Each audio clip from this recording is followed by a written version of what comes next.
Hi, നിങ്ങളെല്ലാവരും സന്തോഷമായിട്ടിരിക്കുമായിരിക്കുമല്ലോ. പക്ഷേങ്കിൽ ഞാൻ അങ്ങനെയല്ല കേട്ടോ. ഞാൻ ഇച്ചിരി വിഷമത്തിലും സങ്കടത്തിലും ഒക്കെയാ. കാരണം മറ്റൊന്നുമല്ല, കഴിഞ്ഞ വ്യാഴാഴ്ച തൊട്ട് എല്ലാവർക്കും തന്നെ അവധിയായിരുന്നല്ലോ. പെസഹായാഴം, ദുഃഖവെള്ളി, ദുഃഖശനി, ഈസ്റ്റർ. ഈ 4 ദിവസവും എൻ്റെ ദൈവമേ, ഞാൻ ഇതിൽ 2-3 ദിവസം വീട്ടിലില്ലായിരുന്നു, ഹോസ്പിറ്റലിൽ ആവശ്യത്തിനായിരുന്നു. നമ്മളൊരു സംരംഭം തുടങ്ങിയിട്ട് അതിന് ഓർഡർ ചെയ്യാൻ വേണ്ടിയിട്ട് വെച്ചിരുന്ന ഒരു കോണ്ടാക്ട് നമ്പറാണ്. ആ നമ്പറിലോട്ട് വിളിച്ചിട്ട് എന്നെ കിട്ടണമെന്നും പറഞ്ഞുകൊണ്ട് അത് വലിയൊരു വിഷയങ്ങൾ വേറെ. ഇതാരും പ്രൊഡക്റ്റിന് വേണ്ടിയിട്ടല്ല വിളിക്കുന്നേ. അതും അവിടെ നിൽക്കട്ടെ, അതൊക്കെ നമുക്ക് പിന്നെ സമാധാനമുള്ള കാര്യം. കാരണം ഞാൻ ഉണ്ടെങ്കിൽ ഞാൻ കോൾ എടുക്കുകയും ചെയ്യും, സമയം പോലെ നിങ്ങളോട് എല്ലാവരോടും സംസാരിക്കാറുമുണ്ട്. ഈ വീഡിയോ കാണുമ്പോൾ നിങ്ങൾക്കൊക്കെ മനസ്സിലാവും. പക്ഷെ അതൊന്നും പോരാഞ്ഞിട്ട് കിലോമീറ്ററുകൾക്ക് അപ്പുറം എത്ര പേരാ എന്നെ ഇവിടെ തിരക്കി വന്നേ. എന്നിട്ട് കവലെ വന്നിട്ട് ഓട്ടോയും വിളിച്ച് വീട്ടിൽ വരിക. അതിവിടെ എല്ലാവർക്കും വലിയൊരു ബുദ്ധിമുട്ടുണ്ടാക്കി. പുള്ളി ഭയങ്കരമായിട്ട് പ്രശ്നം ഉണ്ടാക്കി. ഞാൻ നിന്നോട് നേരത്തെ പറഞ്ഞിരുന്നതാണ്, ഇങ്ങനെയുള്ള പരിപാടിയൊന്നും ഇവിടെ ആരുടെയും പ്രശ്നം വെപ്പിച്ച് നോക്കുമോ, നാള് നോക്കുമോ, ജാതകം നോക്കുമോ, ഒന്നും ചെയ്യാൻ ഞാൻ സമ്മതിക്കത്തില്ലെന്ന്. കാരണം ഇവിടെ ആർക്കും അതിനോട് താല്പര്യമില്ല. എപ്പോഴും നമ്മൾ നമ്മുടെ കുടുംബത്തിനും ജീവിതത്തിനും ഒക്കെ അല്ലേ നമ്മൾ ഇമ്പോർട്ടൻ്റ് കൊടുക്കേണ്ടത്. അപ്പോൾ അങ്ങനെ ഞാൻ നിങ്ങൾക്ക് വേണ്ടിയിട്ട് നിർത്തിയ ഒരു കാര്യമാണെങ്കിൽ പോലും നിങ്ങളുടെ എല്ലാവരുടെയും അഭ്യർത്ഥന മാനിച്ച്, കാരണം പുള്ളീനെ ചീത്ത പറയാത്ത ഒരു വ്യക്തികളില്ല ഞാൻ എന്നെ കൊണ്ട് ഇത് നിർത്തിച്ചെന്നും പറഞ്ഞുകൊണ്ട്. ഞങ്ങൾക്കൊരു കാശ് മുടക്കില്ലാതെ ചേച്ചി പറഞ്ഞു തരുന്ന കാര്യങ്ങൾ വളരെ വ്യക്തമാകുന്നുണ്ട്. ഞങ്ങൾക്ക് ആരെയും പോയി കാണാൻ പറ്റിയ സാഹചര്യം ഇല്ലാത്തത് കൊണ്ടല്ലേ. പിന്നെ നിങ്ങൾ എന്തൊരു മനുഷ്യനെ ആ ചേച്ചിയെ കൊണ്ട് പറച്ചിൽ നിർത്തിച്ചെന്നൊക്കെ പറഞ്ഞത് കൊണ്ട് വീണ്ടും ഞാൻ എന്ത് ചെയ്തു, ചെറിയ ചെറിയ ടിപ്പുകളായിട്ട് ഞാൻ നിങ്ങൾക്ക് പറഞ്ഞു തരുന്നുണ്ടായിരുന്നല്ലോ. പക്ഷേങ്കിൽ വീട്ടിലോട്ട് എല്ലാവരും കൂടെ വന്നത് ഭയങ്കര വിഷയമായി പോയി. അങ്ങനെ ഒരു വിഷമത്തിലും സങ്കടത്തിലും ഒക്കെയാണ് ഞാനിപ്പോൾ ഇരിക്കുന്നത്. അതിപ്പോൾ എന്തുവായിക്കോട്ടെ, അതിനൊരു പ്രതിവിധി പോലെ ഞാൻ നിങ്ങളോട് പറഞ്ഞിരുന്നു.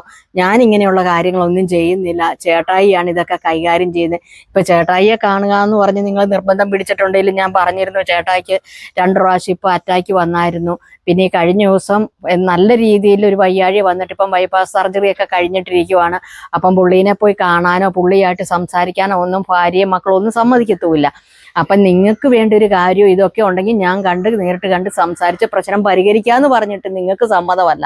ഇതിപ്പം ഞാൻ നോക്കിയിട്ട് 100 പേരെ എടുത്തിട്ടുണ്ടെങ്കിൽ അതിൽ 99 പേർക്കും പ്രശ്നക്കാരാണ്. ഞാൻ നോക്കിയപ്പോഴുണ്ടല്ലോ, ഈ 99 100 പേരെ എടുക്കുമ്പോൾ അതിലൊരാൾ ഞാനാ. എനിക്ക് മാത്രമേ ഉള്ളെന്ന് തോന്നുന്നു എനിക്കിപ്പം പ്രശ്നമില്ലാത്ത. ബാക്കി നിങ്ങൾ 99 പേർക്കും പ്രശ്നമാണ്. ആ പ്രശ്നങ്ങളെല്ലാം പരിഹരിക്കണമെങ്കിൽ നിങ്ങളും കൂടി ഒന്ന് മനസ്സ് വെക്കണ്ടേ.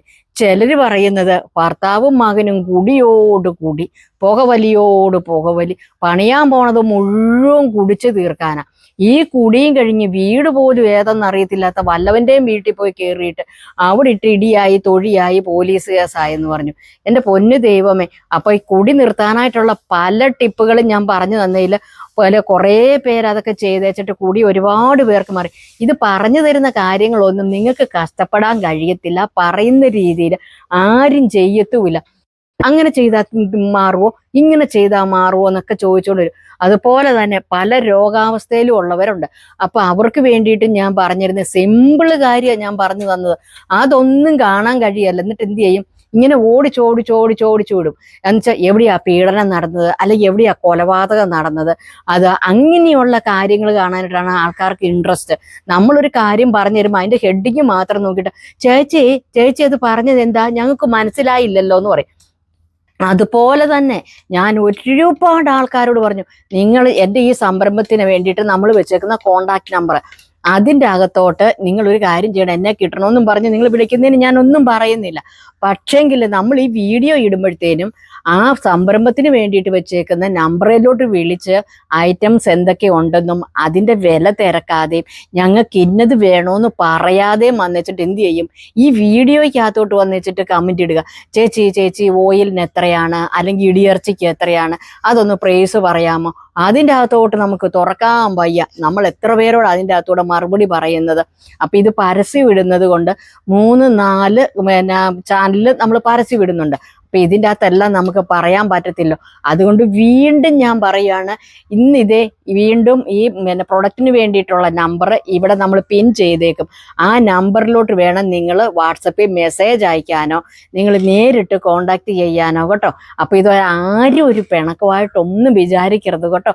ഞാൻ എന്നാ ഇന്ന് ഇത്ര ദേഷ്യത്തിൽ സംസാരിക്കുന്നതെന്ന് ഒന്നും വിചാരിക്കരുത്. എനിക്ക് ഒരുപാട് ടെൻഷനും വിഷമവും ആയിപ്പോയത് കൊണ്ടാണ് കേട്ടോ. പുള്ളി എന്നെ ഒരുപാട് വഴക്കിട്ടത് കൊണ്ടാണ് ഞാൻ അങ്ങനെ. ഇന്ന് എന്നോട് മിണ്ടിയില്ല, എന്നോട് കാപ്പി എടുക്കെന്ന് പറഞ്ഞില്ല, എല്ലാം ഇന്ന് കൊച്ചാ ചെയ്ത്. അതുകൊണ്ടൊക്കെ ഉള്ളൊരു വിഷമം കൊണ്ടാണ്.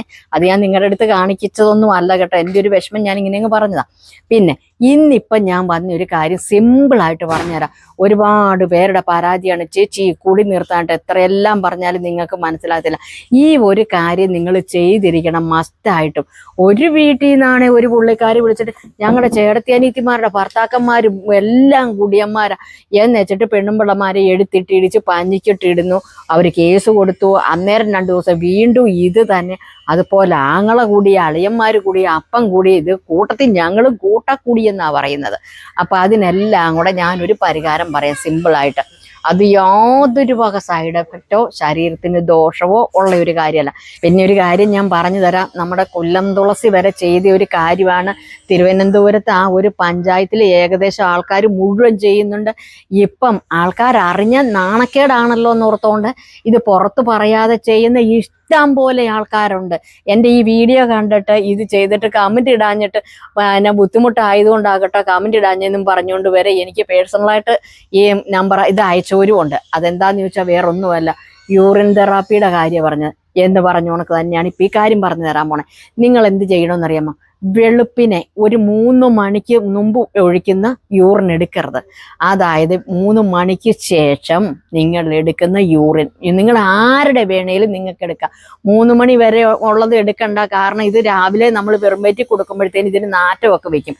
ഇത് അന്നേരം എടുത്തിട്ട് അന്നേരം ഉപയോഗിക്കേണ്ട സാധനമാണ് ഞാൻ നിങ്ങളോട് ഈ പറഞ്ഞു തരുന്നത്. എന്താന്ന് ചോദിച്ചിട്ടുണ്ടെങ്കിൽ നമ്മൾ ഈ വെളുപ്പിനത്തെ മൂത്രം എടുക്കുക. അരയൊക്കെ നന്നായിട്ട് കഴുകി വൃത്തിയാക്കിയതിന് ശേഷം, ആണുങ്ങളാണേലും പെണ്ണുങ്ങളാണേലും കഴുകി നല്ല നീറ്റായതിന് ശേഷം നമ്മൾ നല്ല വൃത്തിയുള്ള ഒരു പാത്രത്തിൽ യൂറിൻ എടുക്കുക. അതിൻ്റെ അകത്തോട്ട് എന്താ ചെയ്യേണ്ടത്? നമ്മുടെ ചെന്നിനായകം നിങ്ങൾക്കറിയാമല്ലോ, ചെന്നിനായകം. നമ്മൾ കുഞ്ഞുങ്ങൾക്കൊക്കെ മുലകുടിയൊക്കെ നിർത്താൻ വേണ്ടിയിട്ട് നമ്മൾ ബ്രസ്റ്റേലൊക്കെ തൂത്തിട്ട് അതിന് കയ്പുണ്ട്. അത് കുഞ്ഞുങ്ങൾക്ക് വായിൽ വെച്ച് കഴിയുമ്പോൾ കഴിച്ചിട്ട് തുപ്പിക്കളയും. അപ്പോൾ അത് കുഞ്ഞുങ്ങൾ വരെയും വായിൽ വെച്ചാലും ഉള്ളിൽ പോയാലും കുഴപ്പമില്ലാത്തതാണ്. അതിൽ ഒരു കഷ്ണം പീസ് നമ്മൾ നേരത്തെ ഇത് ചാലിച്ച് റെഡിയാക്കി വെച്ചേക്കണം. അത് ഗ്ലാസിൻ്റെ അകത്തോട്ട് ആദ്യമേ നമ്മൾ ഇട്ടിട്ട് വേണം നമ്മൾ യൂറിൻ ഒരു പാത്രത്തിൽ പിടിച്ചിട്ട് ഇതിൻ്റെ അകത്ത് വെച്ചിട്ട് നന്നായിട്ട് ഇത് യോജിപ്പിക്കണം.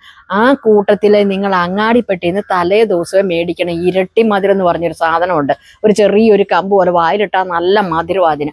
അതൊന്ന് നന്നായിട്ട് ചതച്ച് നല്ല രീതിയിൽ ചതച്ചിട്ട് നല്ല തിളപ്പിച്ച വെള്ളത്തിൽ ഇത് മുങ്ങിക്കിടക്കാൻ പാകത്തിന് നമ്മൾ ഇതിൻ്റെ അകത്തോട്ട് ഇട്ടേക്കണം. എന്ന് വെച്ചിട്ട് ഈ യൂറിന് 1 ഔൺസ് മതി കേട്ടോ. ഇത്രയും 1 ഔൺസ് ഏകദേശം ഒരു 1/2 ഗ്ലാസ് വേണ്ട, 1/2 ഗ്ലാസ്സിലും ലേശം താഴെ നിൽക്കുക.